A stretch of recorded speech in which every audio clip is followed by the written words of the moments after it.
Hey there, ladies and gentlemen. It is me, Dr. Donna. Welcome to week 14 of 11. Last week, I read Brandcebo. Here's what I have for you.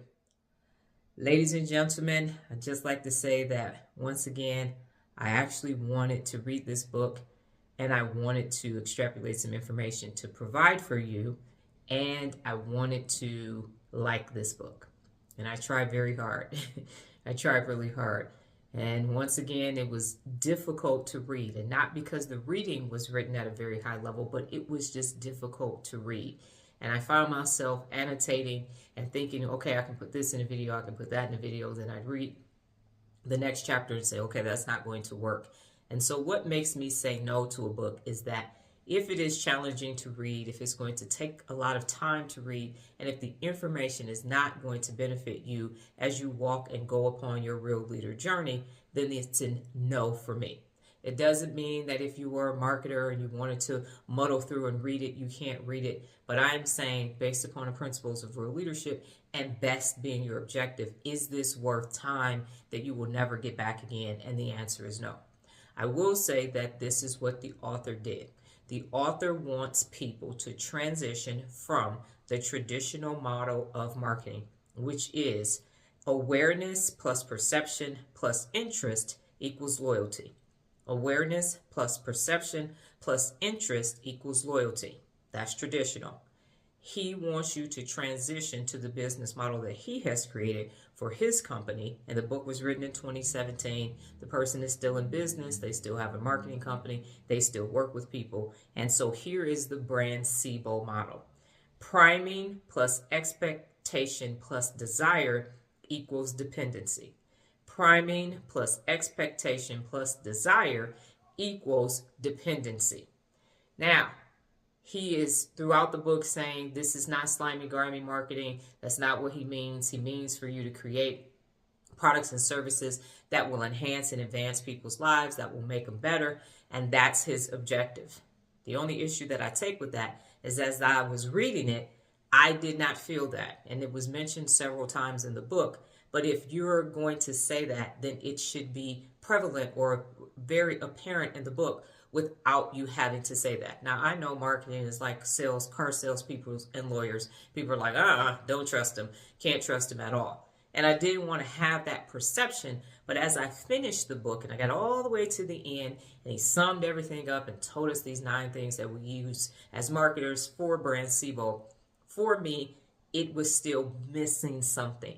And I'm not quite sure what it was. I don't know if there weren't enough examples. I don't know if he really didn't tie Brandcebo to the message that was there or the examples. I'm just not convinced that this is actually effective. I understand he has a marketing company. People book marketers, hire them, and they do ads, and we have to be inundated with ads right now. And I'm just saying, just not for me.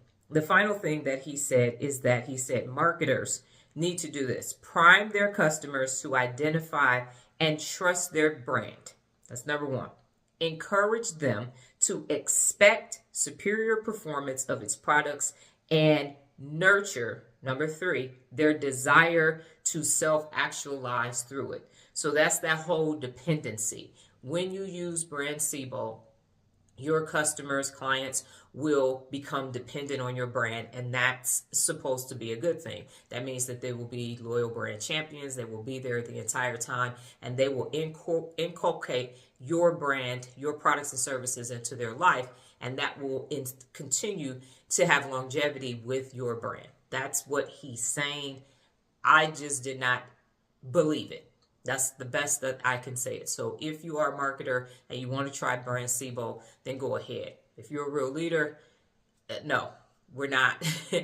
Now, it was just too hard. And that's the thing that I say with people with Ph.D.s and marketers and salespeople. Just make it real simple.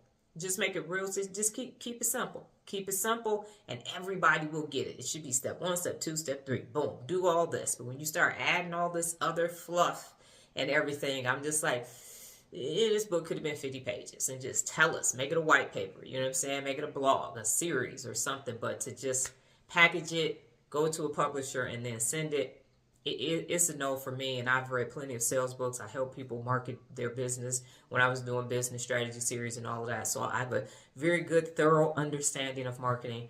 This just wasn't going to add to my marketing repertoire going forward. It's not something that if someone's business was in trouble, I say, hey, go read Brandcebo. This is a book for you.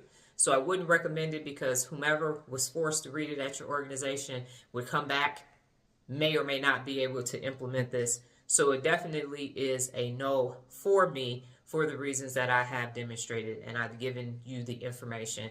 Go from traditional marketing to Brandcebo with the whole goal to prime, have expectations, desires, and then that's going to lead to dependency on your brand. Okay, there you have it. Last week's meditation, what I started doing was I do a personal accountability every day, and that's an audio, and then I do the Real Leader Brain.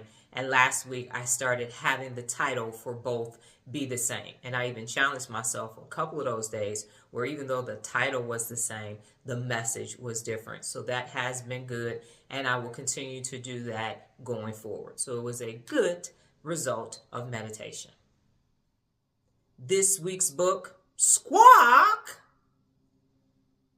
Well, that's my time, ladies and gentlemen. But before I get out of here, just remember the journey of 11, a time for meditation to a path of manifestation. Adios.